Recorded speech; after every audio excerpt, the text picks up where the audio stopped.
어떤 사람이 쇠고기 한 점을 훔친 죄로 교수형을 받게 되었습니다. 이 도둑이 왕 앞에서 최후 진술을 허락받았습니다. 폐하, 사실 저는 사과씨를 심어 하룻밤 사이에 열매 맺게 하는 비법을 알고 있는 유일한 사람입니다. 속죄하는 뜻에서 폐하와 대신들에게 그 비법을 전해드리고 죽을 수 있도록 허락해 주십시오. 그 놀라운 이야기를 듣고 왕이 윤호하자 이렇게 말했습니다.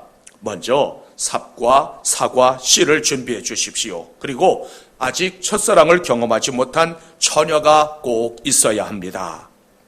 도둑은 신중한 동작으로 작은 구덩이를 파더니 공주에게 물을 부으라고 했습니다.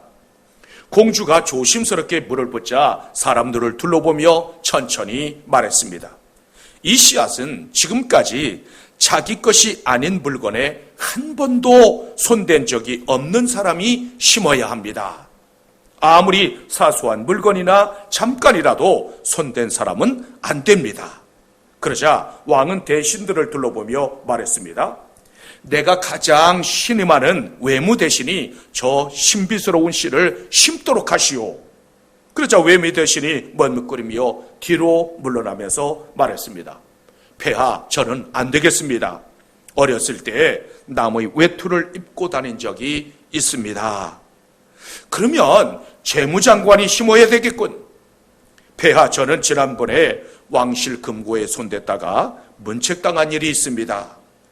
왕이 차례대로 명령을 내렸지만 결국 내가 심겠다고 나서는 사람이 아무도 없었습니다. 그때 도둑이 이렇게 말했습니다. 대신들은 모두 고상하고 훌륭한 인격을 지닌 분들로 알고 있습니다.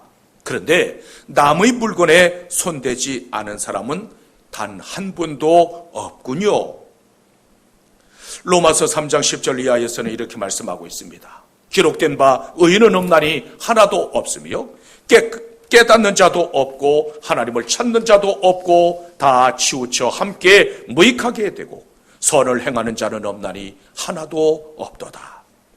우리 가운데 죄가 없는 사람은 아무도 없습니다. 그런데 하나님께서는 의인이 될 수 있는 길을 열어주셨습니다. 죄인들을 대신하여 십자가에 달리신 예수 그리스도를 믿는 길입니다.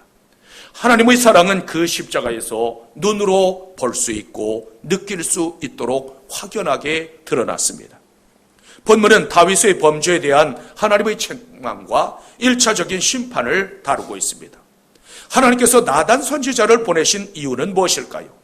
선지자의 의례적인 방문이었을까요? 아니면 어떤 정치적인 목적을 가지고 찾아왔을까요? 여기에는 하나님의 사랑과 베푸시는 은혜가 담겨 있습니다. 본문은 다윗이 바세바를 범하고 우리아를 살해한 사건을 배경으로 하고 있습니다. 죄라고 하는 것은 참으로 신기해서 지을 때에는 참으로 달콤하지만 그 후에 오는 고통은 참으로 가혹합니다. 성경은 다윗의 생애에 관하여 말씀할 때 하나님의 마음에 합한 사람이라고 했습니다. 이 말씀은 그가 무죄한 사람이었다는 뜻은 아닙니다. 윤리적으로만 본다면 어쩌면 사울 왕보다 더 악한 사람이라고 말할 수도 있습니다. 그는 바세바를 범하는 것으로 그치지 않고 그 사실을 은폐하기 위해서 남편 우리아를 살해했습니다. 남편이 있는 여인을 범한 것은 하나님 앞에서 명백한 범죄였습니다. 더욱 심각한 것은 그 범죄를 숨기기 위해서 자기를 위해서 죽기를 각오하고 싸우는 신하를 죽였다는 사실입니다.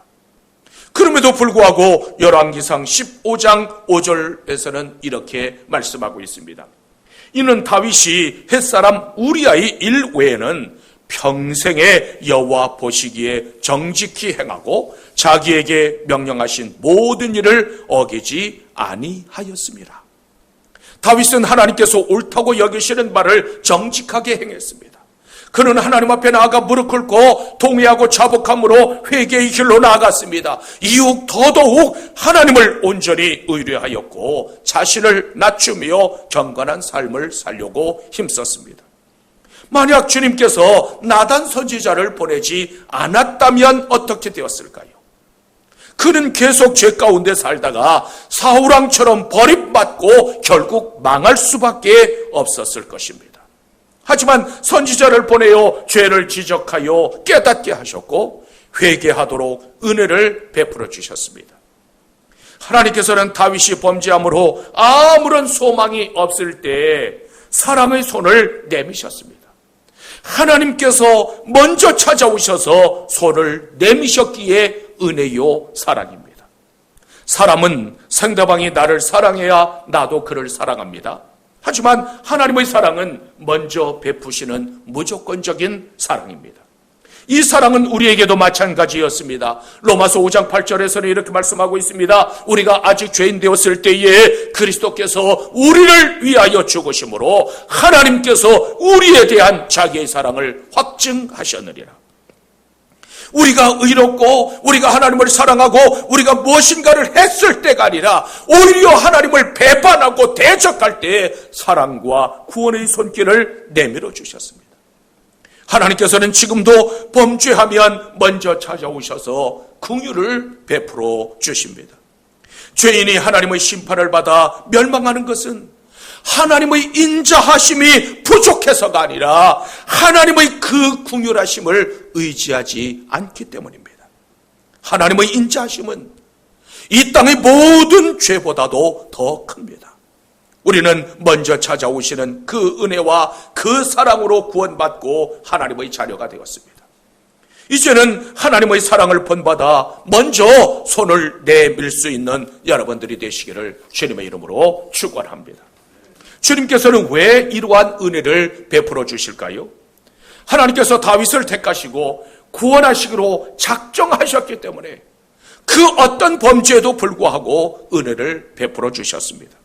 하나님께서는 구원하시기로 작정한 자를 버리시는 법이 없습니다.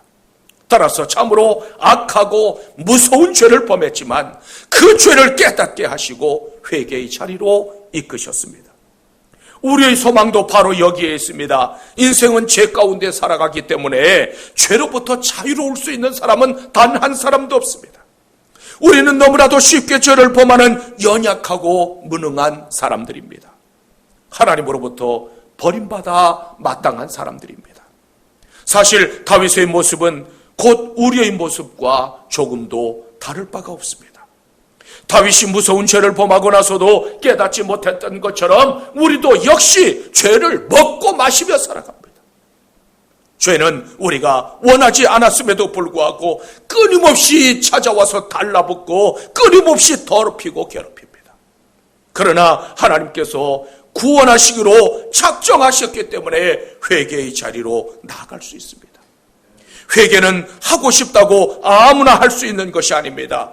회개는 성령님의 감동이 없으면 불가능합니다. 그러므로 우리에게 회개할 수 있는 마음이 있음을 기뻐해야만 합니다. 우리에게는 죄의 문제를 해결할 수 있는 능력이 없습니다. 이 죄의 문제는 오직 하나님만이 해결해 주실 수 있습니다. 하나님께서는 이 죄의 문제를 해결해 주시기 위하여서 직접 찾아오시고 직접 개입하십니다. 아담과 하와가 선악과를 따먹고 하나님의 낯을 피하여 동산나무 사이에 숨었을 때 그때 하나님께서 찾아오셨습니다. 가인이 아벨을 죽였을 때도 먼저 찾아오셔서 그 살인 사건에 개입하셨습니다. 소돔과 고모라가 죄로 말미암아 멸망당할 수밖에 없을 때 직접 개입하셨습니다. 하나님의 개입하심은 회개의 자리로 부르시는 하나님 사랑의 또 다른 모습입니다. 하나님께서는 우리가 죄 가운데 있을 때도 먼저 찾아오셔서 내게로 돌아오라고 간절하게 부르십니다. 예수님께서는 회개하라 천국이 가까웠느니라고 선포하셨습니다. 그러므로 주님께서 가까이 오셔서 우리를 부르실 때 회개함으로 영생을 얻고 천국을 차지하는 여러분들이 되시기를 주님의 이름으로 축원합니다. 그렇다면 그리스도인은 어떻게 살아가야 할까요? 먼저 욕심을 버려야만 합니다. 본문 4절에서는 이렇게 말씀하고 있습니다. 어떤 행인이 그 부자에게 오매 부자가 자기에게 온 행인을 위하여 자기의 양과 소를 아껴 잡지 아니하고 가난한 사람의 양 새끼를 빼앗아다가 자기에게 온 사람을 위하여 잡았나이다. 나단은 다윗의 죄를 비유로 설명했습니다. 한 성읍에 큰 부자 한 사람과 가난한 사람이 있었습니다. 그 부잣집에는 소도 많고 염소도 많고 재산도 많았습니다. 반면에 가난한 집에는 아무것도 가진 것이 없고 그저 조그마한 암양 새끼 하나밖에 없었습니다. 가난한 사람이 암양 새끼를 얼마나 아끼고 사랑하는지 밥도 한 상에서 먹고 잠도 같이 자고 딸처럼 길렀습니다. 그런데 하루는 이 부잣집에 손님이 찾아왔습니다. 부자는 자기 집에 많은 양이 있음에도 불구하고 그 양이 아까워서 잡지 못하고 가난한 사람이 딸처럼 기르는 그 양 새끼를 빼앗아다가 잡았습니다. 이 부자는 자신의 것을 아까워할 줄 알면서도 남의 것을 아까워할 줄 모르는 자였습니다. 이러한 모습이 비유에 나오는 이 부자만의 모습일까요? 실상은 모든 인생들의 보편적인 모습입니다. 사람은 누구나 가지면 더 가지고 싶은 욕심이 있습니다. 한 나라의 왕인 다윗이 무엇이 부족했을까요? 하나님께서는 다윗에게 기름부어 이스라엘 왕으로 세워주셨고 사울의 손으로부터 지켜주셨습니다. 바세바를 우리아로부터 빼앗지 않아도 그에게는 이미 여러 명의 아내가 있었습니다. 다윗은 이 어마어마한 은혜를 받아 누리면서도 만족하지 못하고 정욕에 이끌려 그만 범죄하고 말았습니다. 하나님께서는 우리에게도 목적에 따라서 충분하게 주셨기 때문에 우리도 역시 만족하며 살아갈 줄 알아야만 합니다. 하지만 똑같은 밥그릇인데 이상하게도 남의 밥그릇이 더 커 보이는 법입니다. 야고보서 1장 14절로부터 15절에서는 이렇게 말씀하고 있습니다. 오직 각 사람이 시험을 받는 것은 자기 욕심에 이끌려 미혹됨이니 욕심이 잉태한 즉 죄를 낳고 죄가 장성한 즉 사망을 낳느니라. 이것이 욕심에 미혹되어져서 그 이끌리는 죄의 치명적인 결과입니다. 욕심은 하나님을 향하지 못하게 만들고 말씀을 들어도 깨닫지 못하고 마음속에 자리 잡지 못하게 만듭니다. 우리가 시험을 받는 근본적인 원인은 욕심에 있지만 이 사실을 애써 외면하고 망각합니다. 자기 욕심에 눈이 멀어 일을 벌이다가 실패하면 원망하고 불평합니다. 하지만 실패의 원인은 누군가 다른 사람에게 있는 것이 아니라 자기 욕심에 이끌려 미혹되었기 때문입니다. 욕심은 처음에는 나그네로 왔다가 조금 뒤에는 손님이 되고 결국에는 주인이 된다는 말이 있습니다. 하와나 아간의 범죄를 보면 처음부터 범죄했던 것이 아닙니다. 처음에는 보았고 그것을 보고 다음에는 욕심을 품게 되었고 마침내는 손을 내밀어 실행에 옮김으로 결국 심판에 이르고 말았습니다. 따라서 죄에 대하여 늘 경계하고 열매가 맺히기 전에 싹부터 잘라내야만 합니다. 빌립보의 전도를 받은 마술사 시몬이 예수를 믿고 세례를 받았습니다. 그런데 거기에 감사하지 못하고 은혜의 선물로 주어지는 사도들의 권능을 보니까 욕심이 났어요.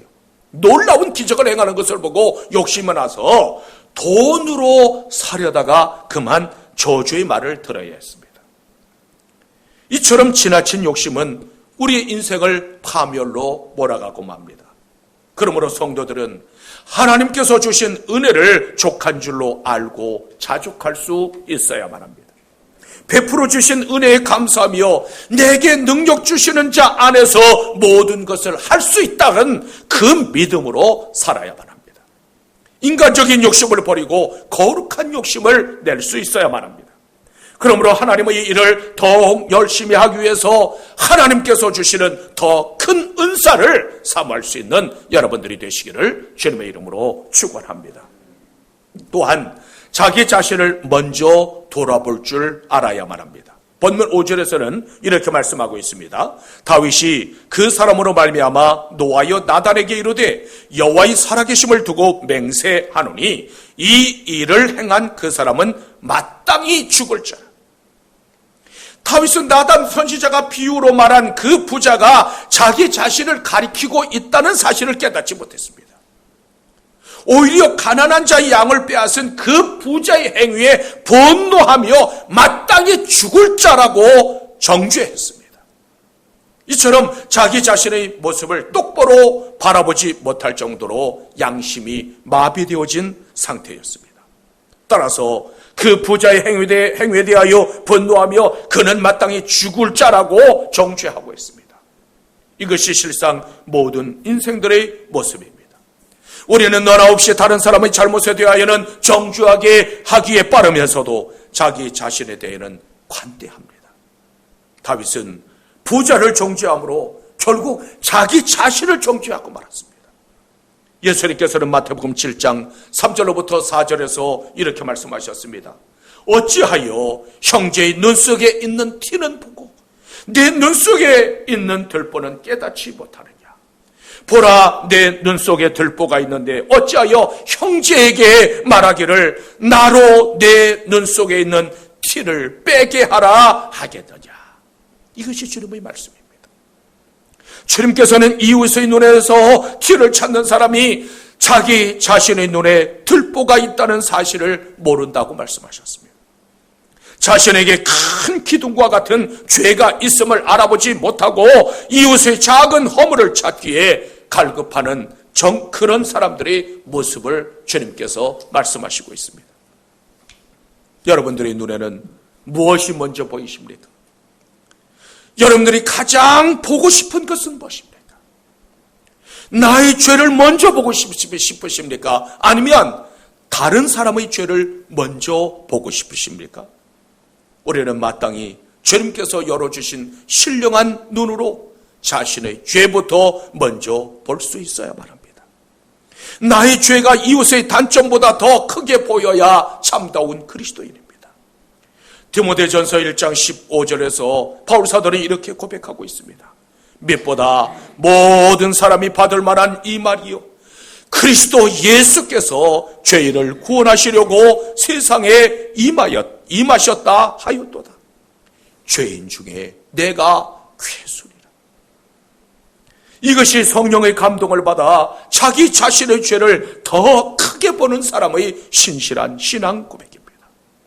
어느 날 바리새인과 세리가 기도하기 위해서 성전에 들어갔습니다. 바리새인은 사람들이 보기에는 흠잡을 데 없는 사람이었습니다. 그는 성전 깊숙한 곳까지 들어가서 두 손을 바짝 들고 하늘을 향해 얼굴을 들고 기도했습니다. 하나님이요, 나는 다른 사람들과 구별된 사람입니다. 도색하는 사람, 간음하는 사람, 불의한 사람들과 다른 사람입니다. 세리와도 같지 아니함을 감사합니다.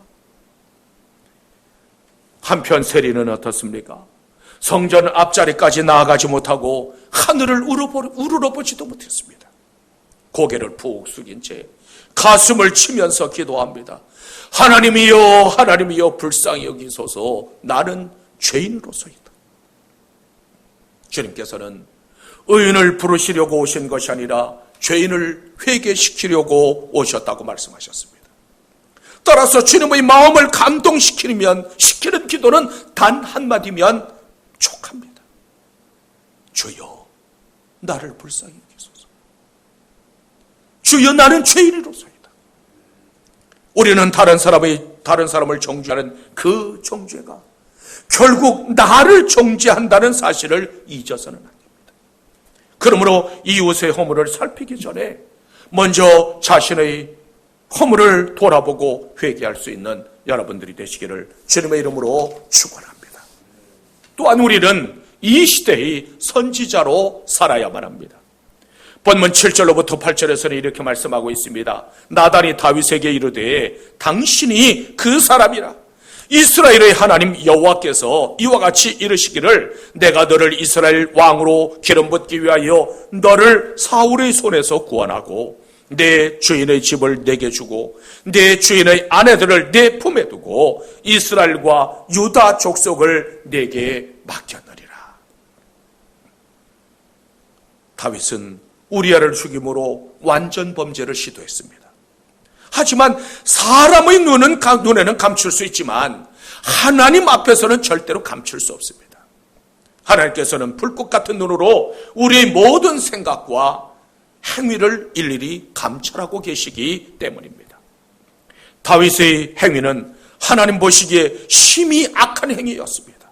따라서 나단 선지자를 보내서 당신이 바로 그 사람이라고 책망하셨습니다. 당신이 가나안 한 집의 그 딸 같은 양을 잡아먹은 바로 그 부자입니다. 이것은 다윗에게는 참으로 충격스러운 말씀이었습니다. 당시 다윗은 이스라엘의 왕이었습니다. 고대 군주에게는 이 고대 군주의 그 권위는 절대적인 권위입니다. 왕의 말 한마디에 죽을 수도 있고 살 수도 있습니다. 그런데 나단 선지자는 그런 다윗 왕 앞에서 당당하게 선포했습니다. 이처럼 진실된 하나님의 선지자는 생명을 걸고 하나님의 말씀을 선포합니다. 엘리야, 이사야, 예레미야, 세례야 왕 등등 하나님의 진실된 종들은 목숨을 내어놓고 왕과 백성들의 죄를 책망했습니다. 그로 말미암아 수많은 고난을 당하고 실제로 목숨을 잃기도 했습니다. 선지자들은 고난이 올 것을 알면서도 백성들의 죄를 책망하는 사명을 게을리하지 않았습니다. 주님께서는 너희는 가서 만민에게 복음을 전파라고 하셨습니다. 예전에 선지자들이 하나님의 말씀을 받았던 것처럼 우리도 주님의 말씀을 받은 사람들입니다. 그러므로 지난날 선지자들이 받았던 사명과 우리의 사명이 조금 더 다르지 않습니다. 우리는 이 시대를 위하여 부르심을 받은 선지자들입니다.